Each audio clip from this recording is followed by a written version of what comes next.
Welcome everybody. Welcome to the replay. If you're watching this, recorded, welcome to the live session as you're joining us here today. This is clearly a very interesting topic that we've chosen for today. We got a good solid registration group here, so we're looking forward to covering this.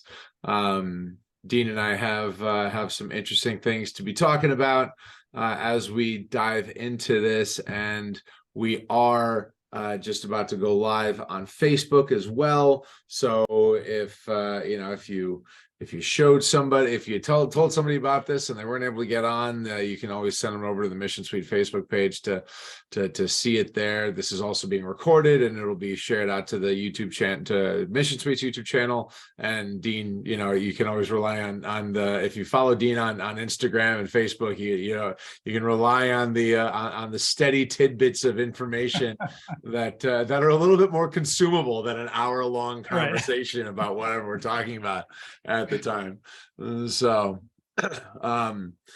but yeah, so we are looking, this is going to be a cool conversation, and I'm just going to give people a couple a few seconds here to join in, because like I said, this is definitely this seems to be one of our more popular topics that we've talked about. All right, and so just to kind of kick things off officially, good afternoon and thank you for joining us. This is our monthly community table discussion. The point of this is to kind of, for Dean and I to have a conversation about specific things around marketing, around sales, things that are going to affect us today, and things that may need to be talked about, and things that people may have questions for, right? And so I'm glad that you were able to kind of join us, grab a seat at the table here, and take part in the conversation. We want to hear from you. We want to hear your questions as they come up, so don't hesitate to ask for sure. My name is Ian Campbell. I'm the CEO of Mission Suite. Dean is the founder of, Dean Isaacs is the founder of Vantage Group, business growth strategy firm, and he works with B2B companies, helping them grow predictable, profitable revenue and scale their organizations. And in 2018, Dean launched the Growth Collaborative, which is a group consulting and mastermind program that helps B2B consultants and experts break through the revenue ceiling and generate high-ticket clients month after month. So as I mentioned, we're definitely going to get a lot out of today's conversation. There's a lot that we're going to be covering. We're going to show some live examples of some ways that we can see using some of this automation or artificial intelligence to impact our business right now. The goal is to make this a very tactical thing that you can kind of walk away with some ideas of, maybe I try that, maybe I give that a shot. Who knows? So if you do have questions throughout the session, don't wait till the end. Just put them into but the only thing that we ask is to drop them into the Q&A section of Zoom, and don't use the comments, use the Q&A, because it helps us to kind of keep everything a bit more contained effectively. So so if you do have questions, just pop that up and we'll answer them as they come along, and go from there. So Dean, artificial intelligence, it's Star Trek is upon us here. It is, right. If anybody has seen the headlines around ChatGPT, you're hearing stuff, right? Like, right. What is this thing? Is it legit? What's going on? And there's so much buzz around ChatGPT, especially over the last few months. Now, we're going to show ChatGPT today and some things that you can do with it today, right? It's a real tool you can use today. But I think really starting out, I think we should frame up what AI is, and maybe the different places you can interact with AI. Mm-hmm. Because I think it's far more than just ChatGPT, right? There's a lot more going on in the AI world. And honestly, AI has been around a long time. If you use Siri, or you use Alexa, guess what? You've been interacting with ChatGPT for years. You just turned on Siri, by the way. Oh, Siri, what is Ian doing? Yeah, right.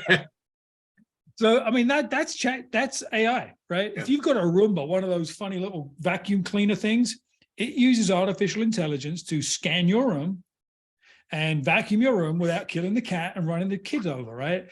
There's an AI algorithm built into that tool. So there's lots of versions of AI, right? There's stuff that we can interact with. There are things that just run a program.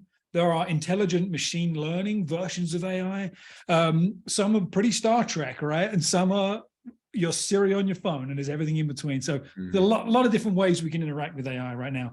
Absolutely. And, so I think it's important to kind of just starting off the conversation, let's talk about what AI actually is and specifically how it differs from machine learning, right? Because I think that's it may not be an important distinction to a lot of the people as they tactically use it, but as they start to kind of talk about those different things, what's the difference between artificial intelligence and just machine learning? Because, for example, I've got an old Roomba, right? That's not one of the new fancy ones. It's probably like a third generation one that I've had forever. And it doesn't actually read my room. It just, it just moves until it hits something and then knows to, change directions and go somewhere else. And then until it hits something, and same thing over and over and over again, right? But it doesn't even know, it's not even smart enough to know when to stop, when it's covered the entire ground, right? So yeah, and it very clearly doesn't know how to not get stuck under my son's fireman house. So, which is like every morning it's like an Easter egg hunt trying to find this bloody thing, right? But again, that's an old one, right? But it uses this machine learning thing to a very kind of encapsulated machine learning process to see, all right, there's something here I need to turn. All right, there's something here I need to turn, right? That's not AI. So I think a lot of people tend to get those two things confused. Yeah. And certainly I'm no computer scientist by any stretch, right? But from a basic level, artificial intelligence is a way a computer can pull data in, consume data, and then do something with it, right? So machine learning will learn iteratively over time and make conclusions, change their behavior. That's what machine learning is. But AI at the most basic level, it's consuming information, and then usually it's responding to a command or a program to do something. So we use ChatGPT a lot today, just in our example. But so ChatGPT has literally consumed the internet of information, which is a mind-boggling amount of information. They just literally launched ChatGPT 4 yesterday, and we'll talk about that here in a bit. But imagine consuming all of the content of Google Books. That alone is a mind-boggling amount of information. So it has that information at its fingertips, and then it's only going to do something when you ask it to, right? It's intelligent enough to be able to utilize that body of data and give you something back.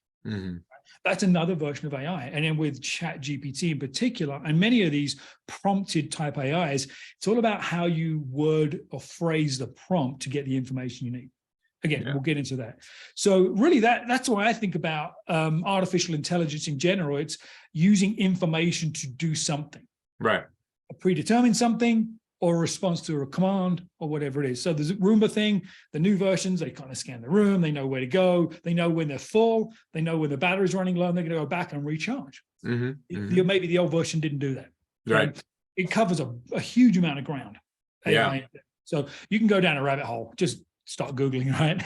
Yeah, for sure. I mean, and what's interesting about this too is that, there are levels of intelligence, right? I mean, there's, even in sentient life, there are levels of intelligence, right? There's my dog, who's, for a dog, incredibly intelligent.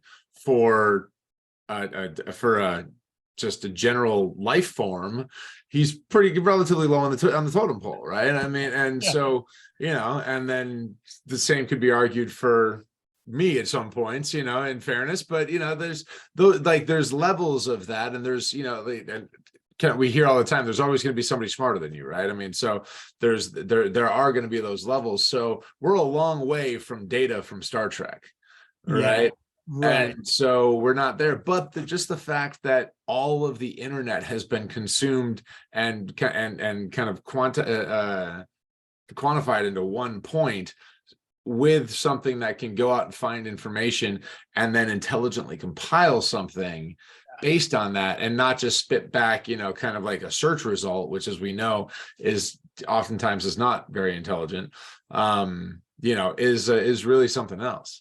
Yeah, it is. And there's been a lot of conversation around, is the Chat GPT type AI going to replace Google search?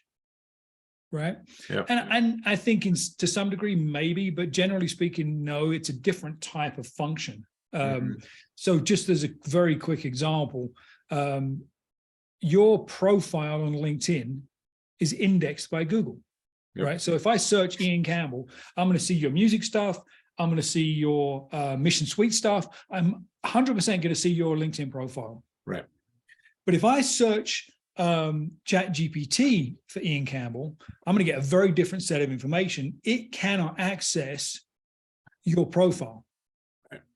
Right. It's not going to give me the information I need. So it's different types of searches. So, and of course, Google does a lot more than just searching for web pages, right? But that's how we think, right? Google AdWords, Google makes money by showing your page at the top of the search results. That's how they cash it in. Well, I think they've got some AI coming out here.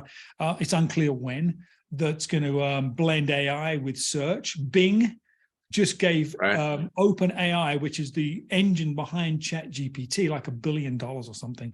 And now I just downloaded the newest version of Bing, which I never thought I would ever say in a sentence, because they've actually combined an AI search function into Bing, their search engine. And I haven't had a chance to play with it yet. But I think it's going to be blended into so many of the tools and platforms we already interact with, and we'll use a couple of those as our examples later on as well. Yeah. And, I think one of the interesting things about that is that irrespective of your thoughts on AI, right? It doesn't matter if you think that it's good for your business, bad for your business. You're going to benefit from it one way or another, right? Because you're going to get better search results. So as a consumer, you're going to benefit from AI. Now the challenge is, how do we make sure that our business benefits from AI as well, right? And that as a business professional, as whatever you want to be, whatever you kind of consider yourself, whether you're a business owner, professional service provider, whatever, how do we make sure that is actually what that's able to be benefited as well? So let's talk a little bit about, things like why we should be using this in small business, right? I mean, why does it make sense for a small business owner to be paying attention to it, the way that they can use it for themselves? How do they market it? How do they sell with it? That sort of stuff. Yeah. And I think that's really going to be the emphasis of today's community, right? Is what can you do today with an AI tool that's available to improve your business, right? At some level. So there are 2 or 3 things that sort of float around in my head. One subset of AI is a concept called generative AI. And generative AI, just like it sounds, it generates something, it produces something. So ChatGPT is generative AI, right? It's taking all that information and it's going to produce something for you based on the prompt. And so today, right now, you can use that type of tool to write sales letters. You can write marketing copy. You can create outlines for presentations. You can do all of that stuff. You should never have writer's block if you have access to AI, right? Now, I will say this. Here's my sort of like caveat to all this. AI will make bad marketers worse and make good marketers great. Yeah. Right. And here's why. If you the ones in the middle are just going to ignore it completely, right? Right. Hopefully it will swing you one way or swing you the other, right? And here's the reason why. Bad marketers tend to be lazy marketers, right? And it could be, you could say marketing, you could say sales, you could say content creation, however you want to phrase it.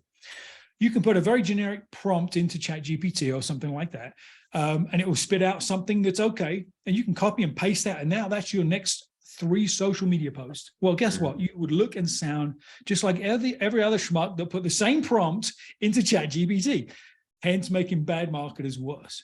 But if you learn how to use the prompts and have iterative prompts, dig in and refine, you can get a result that's unique to your need and unique to your audience. And even then, I would say don't copy and paste. Right. Use that as your foundation for content and then build from there. So generative AI is one thing that you can do in your business today. You can create images. Obviously, you can create content. You can do lots of things there. And we'll actually do some examples of that for our audience today. Another example is chatbots. Right, chatbots have been around a long time. They're going to get better and better right now because of the new generation of AI. So you've ever gone to like I don't know, Xfinity? Maybe not a good example because they're not known for their great customer service, but you get into this sort of chat thing where it's, you know, you want to talk to a human. Well, no, you have to answer 42 questions first. That's AI asking you questions and then asking a relatively aligned prompt to get you to where you need to be. So from a small business owner's perspective, you can have a customer service bot on your website, right? That is intelligent, that actually works well, that has all the information you need. Maybe it's your frequently asked questions. Maybe you got 20 of these things that new customers always ask. Mission Suite, right? You got a lot of stuff you use when you onboard customers. You could load that up into a chat bot, and then that's the place they go. So instead of me just reading this long page of FAQs, I can have an interaction with something, and it feels like it's listening to me, and it's giving me relevant responses and leading me down a path. So that's available today with AI. And it's just a case of you finding the right platform and inputting the right information. So those are some easy examples of using AI that's pretty low barrier for entry, quite right, honestly. absolutely.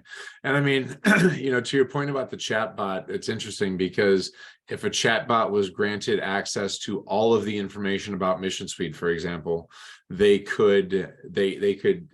chat bot could ask questions back to the user based on what they know. So perfect example of these like SPF DKIM records, you know, that have to happen on the domain side, all these things. It's a challenge for everybody. It's annoying. Usually it's pretty straightforward if we do it, but for people that want to do it themselves, it's a pain in the rear because they look at their domain registrar once every year when they have to renew it, right?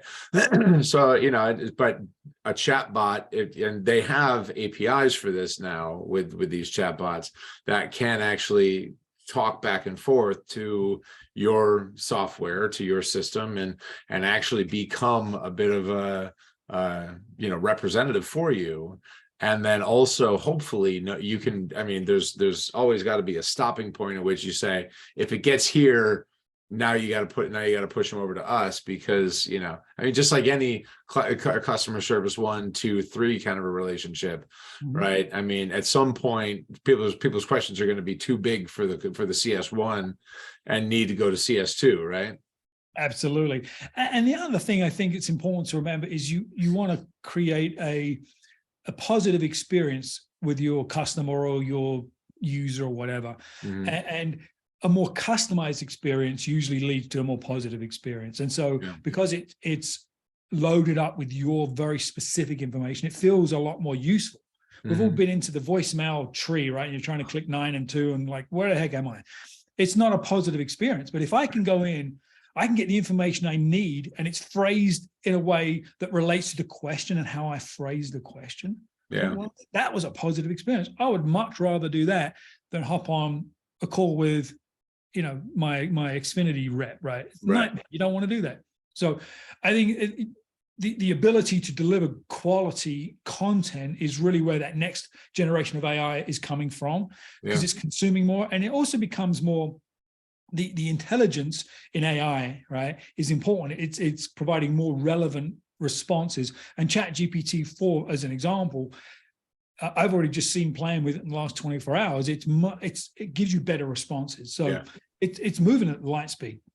Yeah, absolutely.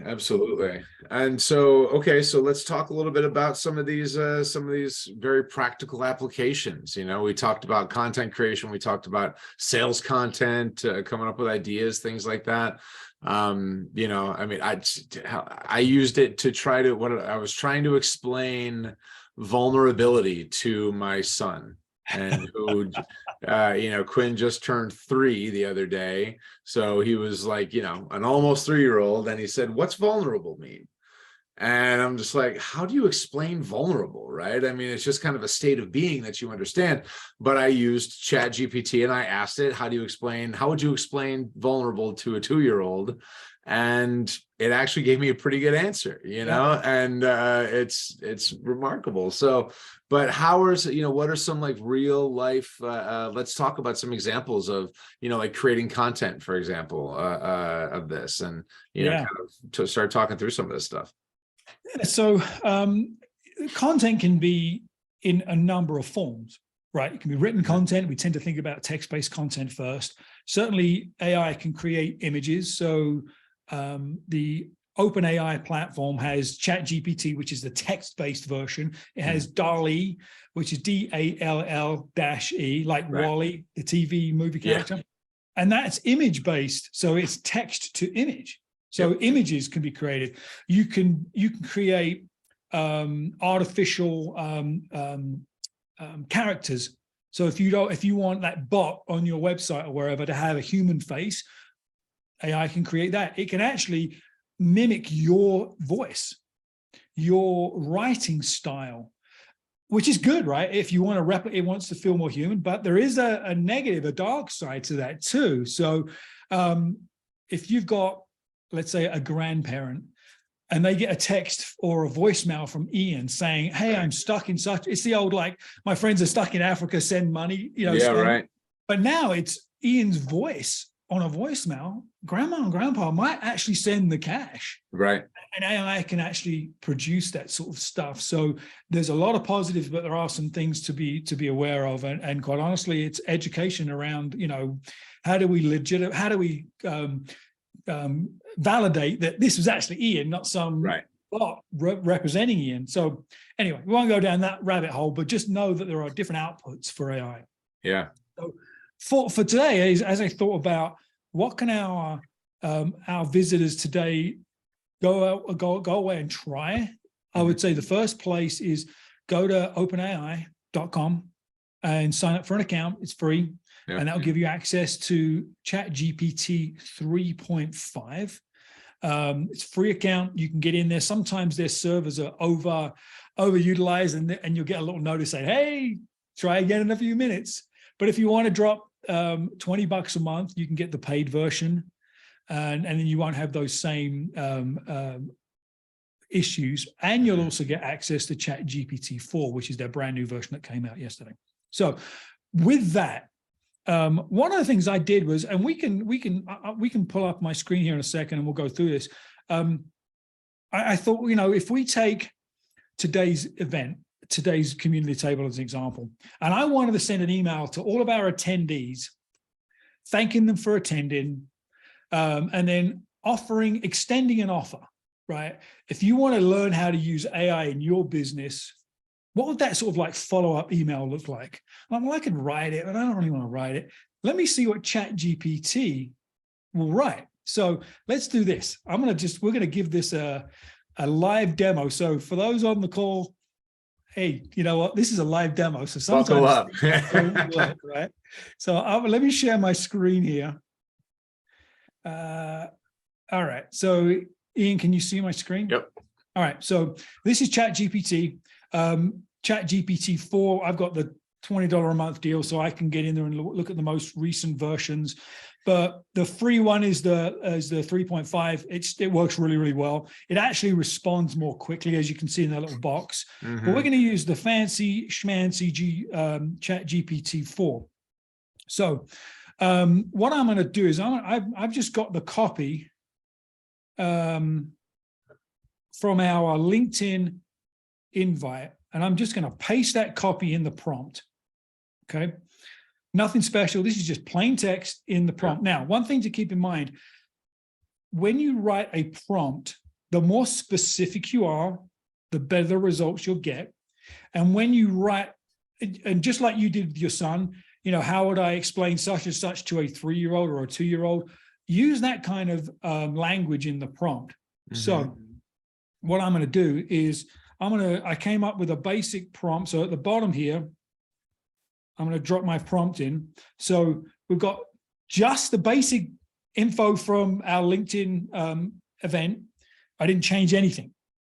And then I wrote a follow-up email to attendees asking them if they need help utilizing AI in their business. Include a call to action, 3 benefits of working with an expert in this area. So that's it. That's my prompt. That's the sort of like feeder content. And I'm going to hit go. Let's see what old ChatGPT does for us. So it gives me a subject line based on the content. We hope you found the thing, useful. As we discussed, lots of different tools available. So just this right off the bat is different than a lot of the that first sentence is a lot different from a lot of the old AI kind of stuff, because saying we hope you found our recent session of the community table on artificial intelligence both informative and inspiring is it used to say we hope you found our recent session like our recent the community table session or whatever, right? The fact that it's actually understanding and responding to grammar is impressive in and of itself, and that's been something that I've been kind of blown away by a little bit. Yeah, it's way more relevant. Mm-hmm. So it's sort of a quick summary of we hope you enjoyed the thing, right? Given your interest, it knows that it's writing it for attendees, so it knows you showed up. Given your interest in this topic, we're going to reach out and make an offer, help you, blah, blah, blah. And then I asked for 3 benefits of working with an expert. So why work with an expert in AI? Because here are 3 examples: tailored solutions, seamless integration, ongoing support and updates. Now, again, this is just an example of using the tool. And I would never just copy paste and send this to our wonderful guests, but what a great place to start. Yeah. What an amazing place to start to do some kind of follow-up. So that's just scratching the surface of getting to know how to use the tool. So now let's say, rewrite the email, let's see, with more, let's see, let's do, let's be funny in the email. Now that's a really short prompt, but let's see if it understands the concept of being funny. I want to add some humor into the response. So right off the bat, subject line, AI is here to help transform your business. No joke. Now that's a literal being funny, right? Not quite, but it's no laughing matter. There you go, right? No laughing matter. So we'll let it run, but you can ask it to write in a certain style. Right. If you want to, I actually played around with this thing and I said, I don't remember what the prompt was, but it was write it in the style of Yoda. And we all know how Yoda sounds. Right. We know how Yoda sounds. And it totally did. It got the whole, cadence of how he speaks. Yeah. So look, smooth as butter integration, right? AI amazing success up at, Yeah. So the prompt is the secret with ChatGPT. It truly is. So you could keep playing with this. I could say, all right, now rewrite this in no more than 150 words, and it will shorten it down. I could add, use more powerful statements or include the term, I don't know, revenue generation, whatever. And it will just continue to do this stuff. Let's have a blast and turn your business into an AI wonderland. Very different style than the first one. The first one was very business-like, very sort of like what you would expect. Right. But if your brand is fun and upbeat, ask it to be more funny. Ask it to include a joke.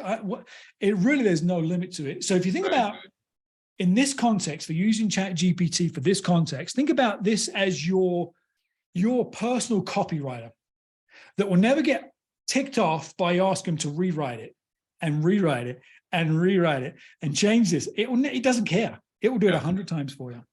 It's the power of that tool that really can produce something unique. So that's one example, right? So we just took the basic blurb from our event, I dropped it in there, I asked them to write me a follow-up email. We got it. Right.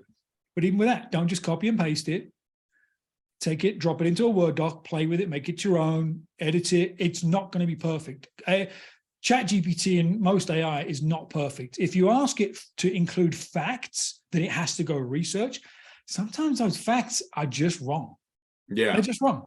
It's And not a perfect solution. And they're remarkably biased to, as well, right? And so Yes. that it's, yeah, those are the types of things that you got to be really careful. Google found that out the hard way back in their early Maps days. But so I just thinking about this and thinking about kind of the way that you can iterate stuff like this.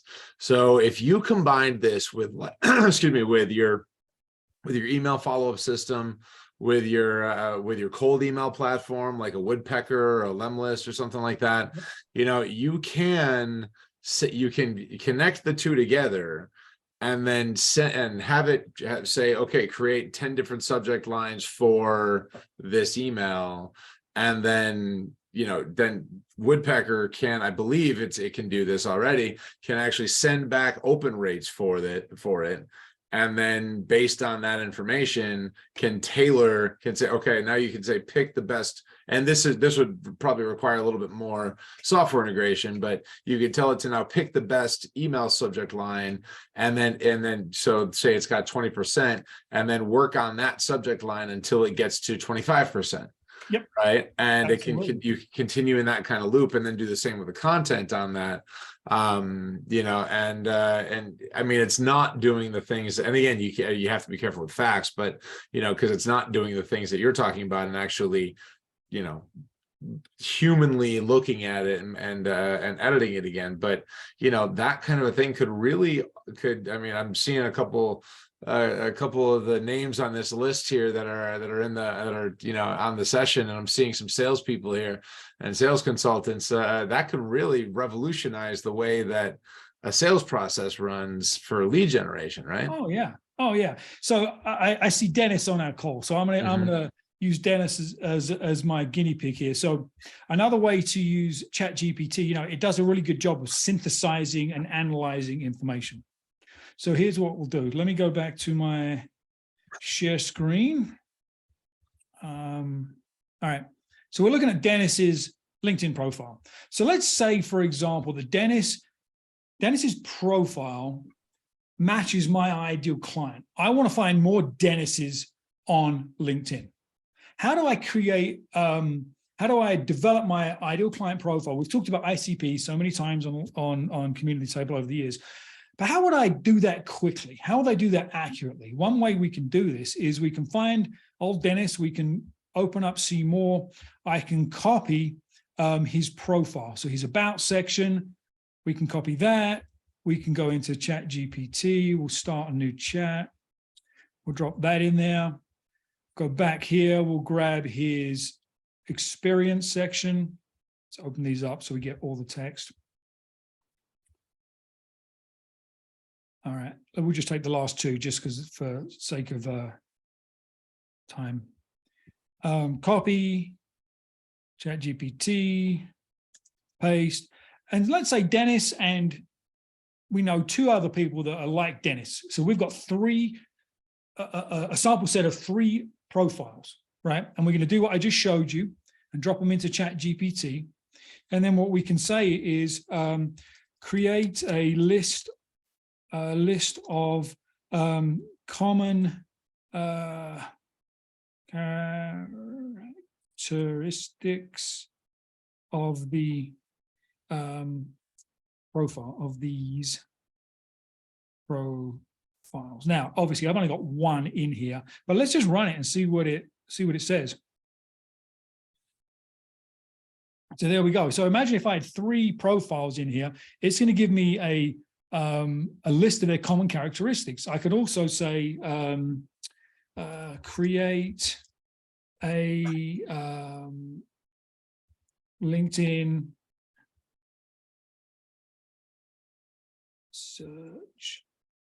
search based on these profiles, something like that.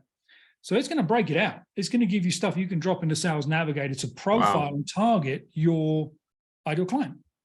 I mean, I think that's not powerful, right? That's like, if you're in sales and marketing, that didn't just blow your mind, you're on the wrong call, guys. Yeah, right. Yeah, seriously, man, I'll tell you. So there is so much you can do. Again, it's all about feeding it with the right content, asking the right prompt.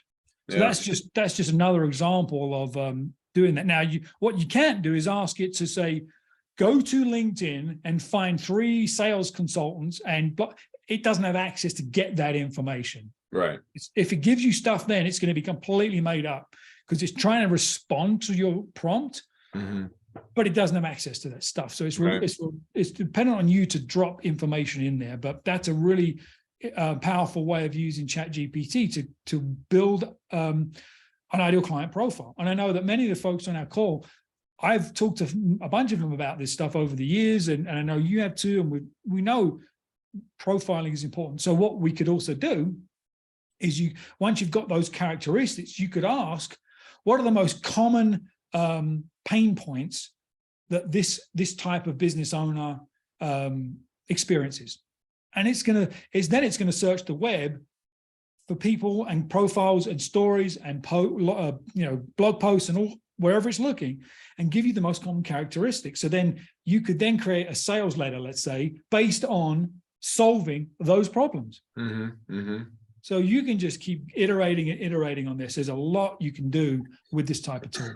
Yeah, it's interesting. And as I think about kind of the tactical nature of what we're talking about, this is one of those areas where starting with the end in mind is going to be really important. Otherwise, you can just get yourself lost in all the kind of cool ways you can use this and never get anything out of it, right? I mean, so you have to know, if my goal is to send a sales letter to 500 people, who meet these characteristics, then working backwards from that is, it will help with that, I imagine, right? Will help with the way that you're asking questions too. 100%, yeah. And the beauty of that is you could ask it to break all of that information into a sequence of emails or a sequence of LinkedIn posts. I mean, you can use this for LinkedIn posts as well. I mean, really the list goes on and on. We do have a question, and Dennis wants me to ask ChatGPT how Dennis can quickly make $1 million. If you get that, it would give you some stuff. It would give you some stuff. I don't think I would want to, bank my reputation on its responses, but nonetheless. Why don't we do this, if it's all right with you, unless you want to go in a different direction, Ian. I wanted to show Canva. Yeah. Many of you guys on the call, gals on the call, know about Canva. It's an online design tool, right? It's really easy to use. I think there's a free version and there's obviously a paid version. Well, Canva has added built AI into the platform. And so we're going to run a couple of examples in Canva as well. So I'm going to share my screen again. Hopefully this isn't making people seasick with me screen sharing and stop screen sharing and all that fun stuff. Okay. So Canva, if anybody's familiar with Canva, you can do all kinds of cool stuff. So what we're going to do, we're going to just create a document. We're going to keep it super simple. And when you create a document, you can click on this little plus button and it says add the magic. So what we're going to do is we're going to use the Magic Write functionality, which is their text-based AI tool. And we're going to give it a prompt. And let me grab my prompt. So we're going to say, using the following copy, write a presentation outline for small business owners interested in learning how to use AI to help them grow their business. Okay. There's an extra word that we don't need. So that's my prompt. And so once again, all I did was I took the copy from our LinkedIn invite and our email invite. I'm just going to paste that in here. So it's going to write an outline. Now, we don't use slides and do a whole presentation in Community Table, right? But let's say we wanted to do that. We wanted to produce an outline for a presentation based on our invitation copy. That's it. So I'm going to hit return. and it's going to think for a second, and then boom, now I've got an outline. Now this outline is based on our prompt. So introduction slide, what I found is if I tab these over, it will add these individual bullets as sort of sub bullets to each slide. So we'll just do that real quick. Now, again, would I show up and just use this? Obviously not, right? But it's filling in some of the blanks that we didn't have in our blurb. I'm going to delete all the prompt and stuff because I want to use another tool here real quick. We'll get rid of all that. So this is the outline it produced for us just based on our invite. That looks pretty good, right? What is AI and definition types, examples, why use AI? It makes some sense. So the AI looks at our copy and it wrote something. Now, the next thing I want to do is I want to use their convert tool, which is the AI tool that takes an outline and drops it into a PowerPoint slide. So I'm not going to do anything. I just got the copy I want there. I'm going to hit convert. It's going to allow me to pick a slide style. You can, in Canva, you can build your own slide deck templates and all that kind of stuff, but we'll pick one. I don't know. Let's pick that one. It's nice and colorful. And then if I'm going to scroll through, it's dropping the introduction and all of the appropriate bullets into the slides. Let's say I don't like that layout or that color or whatever. I'll choose this one. All right, that looks pretty good. I would want to go in obviously and fix the slides, but create presentation. Now I've populated each slide with each of the bullets and sub bullets. Looks good. And I say, well, maybe I don't like that color. Now I'm just going to tell it to change to the orange and apply to all slides. Now my slide's a little more on brand. I don't like that font. I'm going to pick that font, apply to all slides.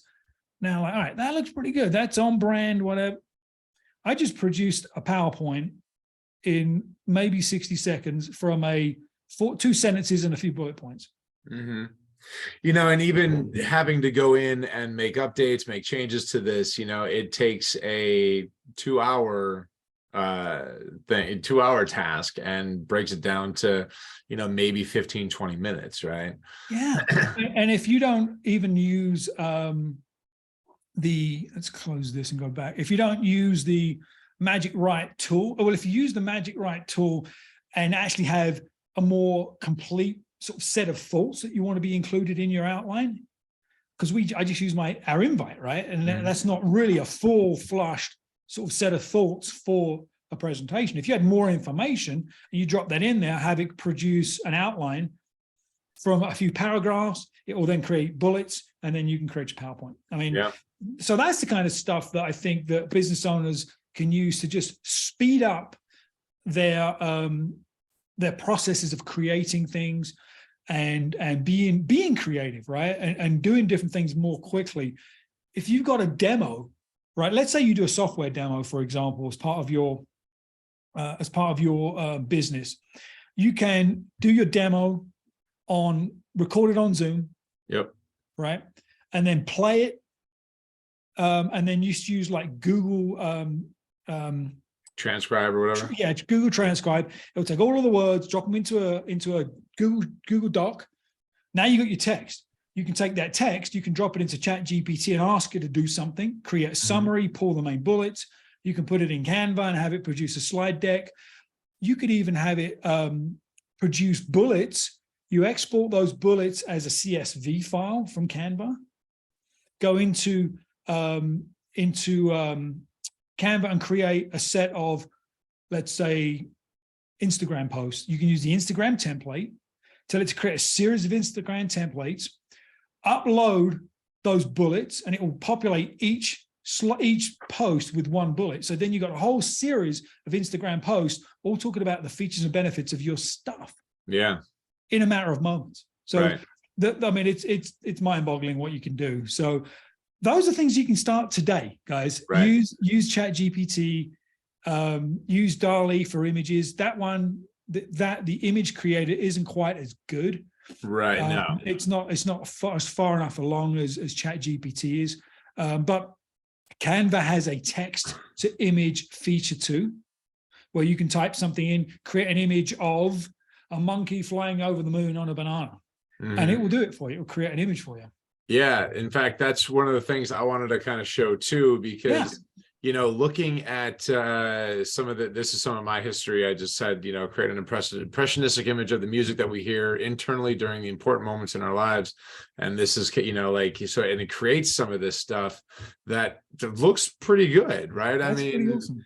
I'm not going to put it up against some of the guys that I collect off of off of some of the actual galleries that I buy from, but they're these are some pretty impressive pieces here.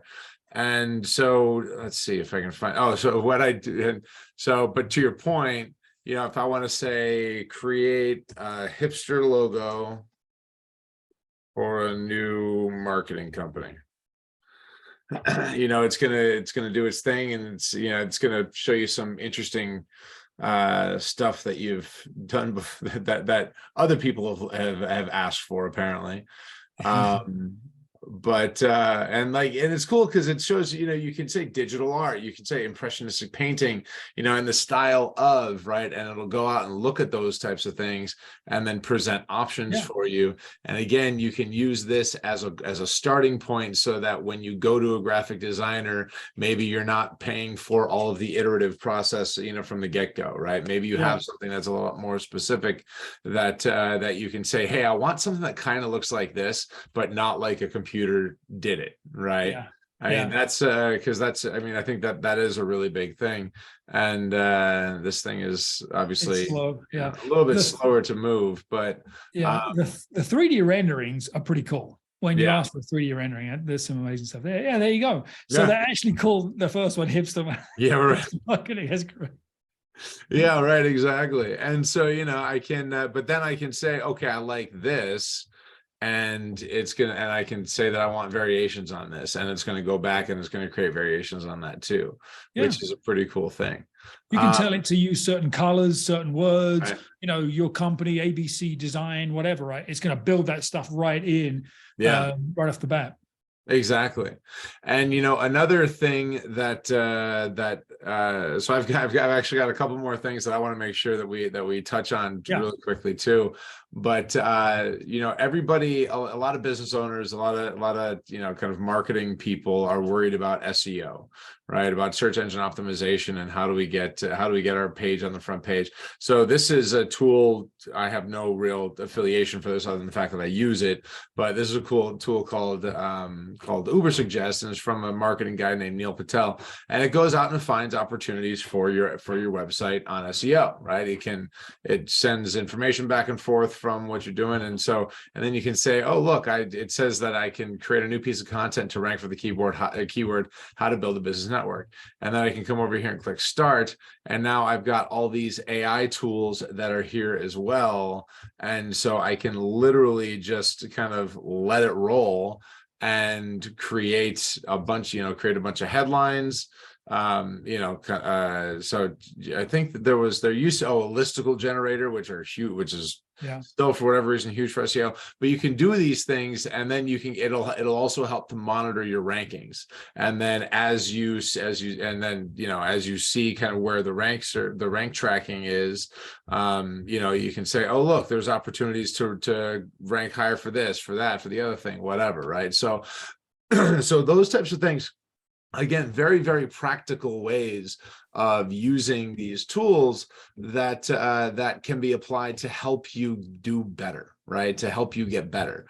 And then, I mean, even if we talked about the whole API integration and kind of iterating things based on feedback, even if you're the API, right, and you're the one seeing this, and you put it in your calendar for once a week to go and see where the rankings are, or how well your Google ads are doing. I know some folks here, have been doing a lot of Google ads and whatnot. Okay, so every week you go and check to see where your ads are ranking for this and how your click-through rate's going. So, okay, click-through rate is all about, headlines and brief descriptions. Let's go and try 10 new ones and add those to the mix, and then see where that goes, right? And just to check in on our hipster designs here.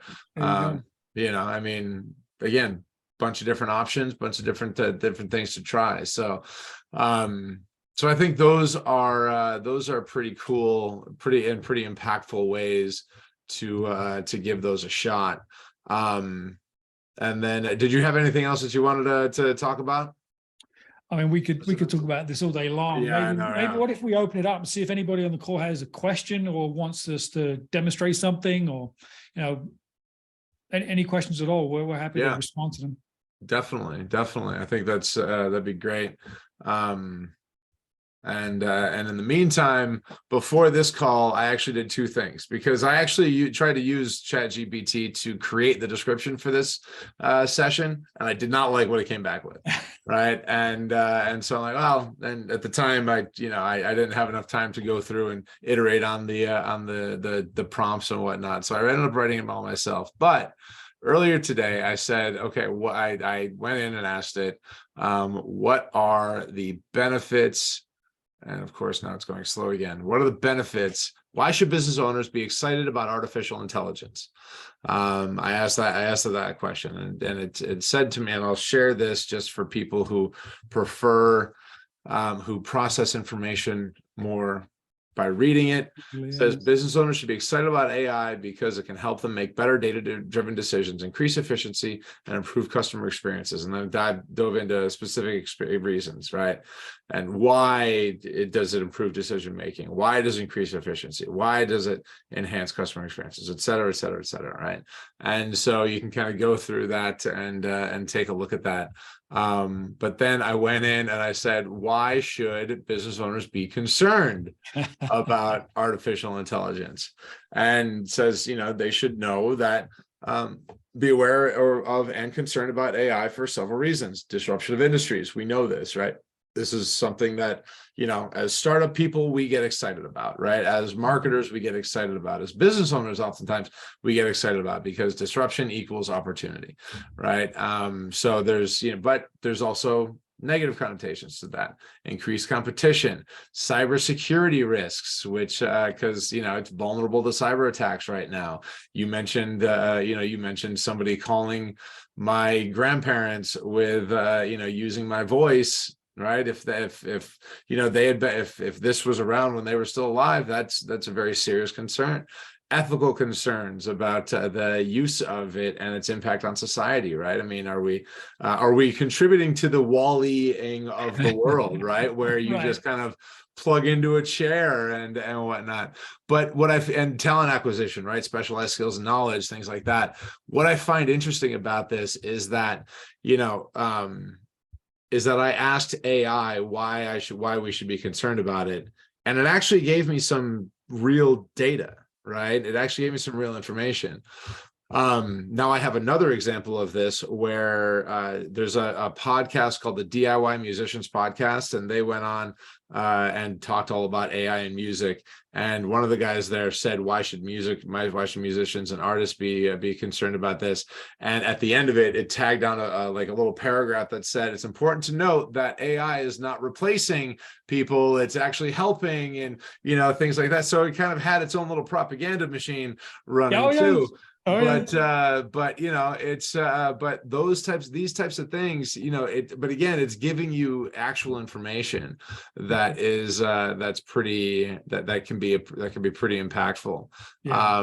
So it's definitely worth playing with, because whether it's good or bad, whether we should be excited about it or worried about it. And I think there's as was with everything, it's both, right? I mean, I don't see this going the way of, I don't see this going into kind of like a nuclear direction where all of a sudden things go crazy and, the robots take over the world.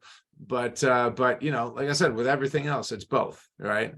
It is. Yeah. And then, just in case anybody wants to know how AI would explain vulnerable to a toddler, when you take off your coat on a cold day and you feel cold and shivery, it's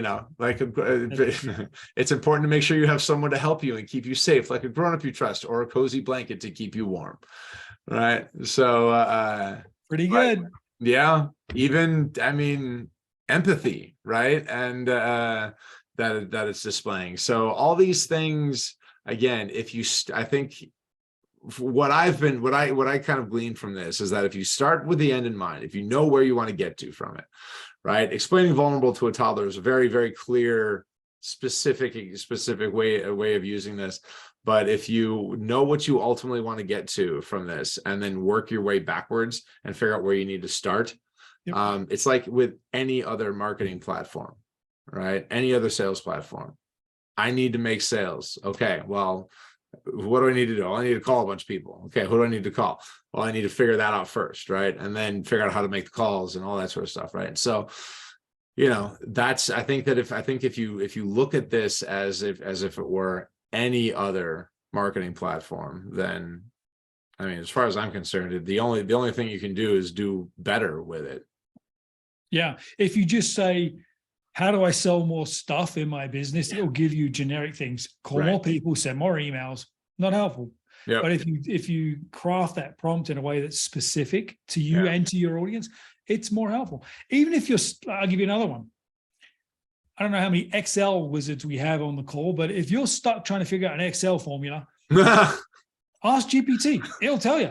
Yeah. Right. If you're writing the SQL code and you're stuck, it will write code for you. It will actually write music. I don't know how good it is or whatever, but it will help you write lyrics. It can help you write a script for a video. I mean, there's so much there that it's pretty nuts. I mean, if you just start Googling, creative ways to use ChatGPT in this environment. Or if you just ask ChatGPT how to use creative ways to use it in specific, right? Yeah. And one of the things to think about for the audience is there are lots of plugins, like Chrome plugins, for example, where you can query ChatGPT right out of a Google Sheet. Yeah. So, and it will populate the sheet for you right there. So there's a lot of these connectors, APIs, and plugin tools that will make access to whatever the platform is so much easier, and it will be part of our workflow moving forward as we learn more and more. Yeah, absolutely. And, I think, like everything else, I think the only way to know what to do is to play with it, right? Is to start with a goal, start with something that you want to try. Write an article, write a 1,000-word article on, the benefits of co-working, and, start there and then see what it gives you back. And I mean, I've heard one of the things I've heard is, well, what if it steals all my information? Well, that's too late, right? I mean, you're already out there. So it's, but I don't think there's, I mean, who knows? I could be completely wrong, but I don't see any downside to just kind of jumping in, giving it a shot and playing around with some things and seeing where it takes you. Yeah, there's more upside probably than downside, and we'll figure out the downside down the road. That's right. Exactly. Right. Oh, very cool. Awesome. Well, normally we talk about the last thing that you want to leave people with, but I feel like, what's one thing that you should glean? ChatGPT, what's one thing that you should glean off of it? Yeah. Go log in and give it a try, right? That's the thing. That's it. Awesome. Very cool. Well, I think I hope everybody got some cool information out of this. I hope everybody got some ideas on how to use this. I think, again, there's infinite opportunities for this sort of stuff. So, and we're at a particular point where we're on the upswing of this, and it's going to be fun to watch. So yeah, definitely. I hope you all got something out of this, Dean. Thank you as always for being here. This is always a blast when we get to do this and kind of geek out on marketing ideas and different tools that we get to play with. So very cool. Awesome. Well, if with that, I will say I will say thank you very much, and we'll talk to you all very soon. Have a good one.